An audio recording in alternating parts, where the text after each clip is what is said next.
So, staying with nitrous oxide, what action did you take on the misuse of nitrous oxide as chief pharmacist at the Royal Pharmaceutical Society? And how did things work out? Actually, we were very successful. We had articles published in the BMJ, we've been on the news, and it has raised the profile.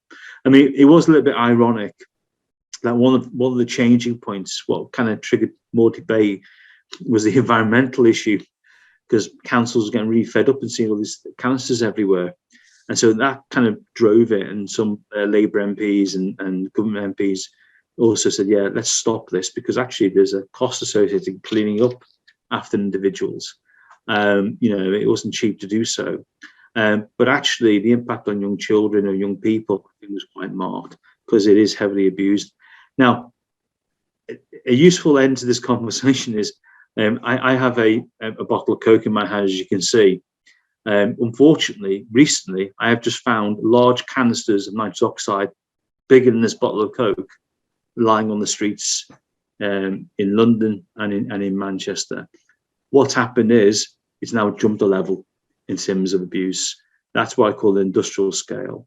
I mean, there was talk of nitrous oxide cylinders being stolen from hospitals, the very big ones, and they were stolen, and there's been reports of that. But when I saw these kind of Coke-sized bottles of nitrous oxide just laying on the floor in and around Manchester, Liverpool, London, that really worries me, because it means there's been an escalation in its use, and you'll see that. So, my mission was to advise parents of young kids, when you see these little silver ampules on the street, we've all seen them, that's been misused. Now I'm going to tell people, and certainly when the new chief scientist is appointed, I'll be telling he or she, and actually watch out for these big canisters, because that's serious. And, that really worries me that that's happening. So there's still more to do. Could you just clarify for us, is it the case that the use of gas and air, for example, in labour is okay, but prolonged use or intense use of nitrous oxide is dangerous? It's not exactly clear how much you do need, but I mean, there was a report of Chinese man in China doing about 1,000 ampules a day, and that's certainly put him in a wheelchair. But it's certainly people, because the problem is the buzz you get is very quick, and they like it, and so they do it again and then do it again and do it again, and that's where it starts becoming a little bit of a problem. So it's very hard to quantify, but if you're doing hundreds a week, you're in serious trouble if you carry on. So it is a major difference of scale.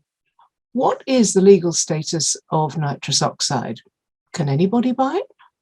Well, they can. I mean, if they're using, the problem is, well, you hear about the discussion. You hear some suppliers who were supplying 30,000 ampules to an individual, not checking what was being used for. Now, if that individual's in the food business, is supplying Costa Coffee for their machines, clearly that's a legitimate use.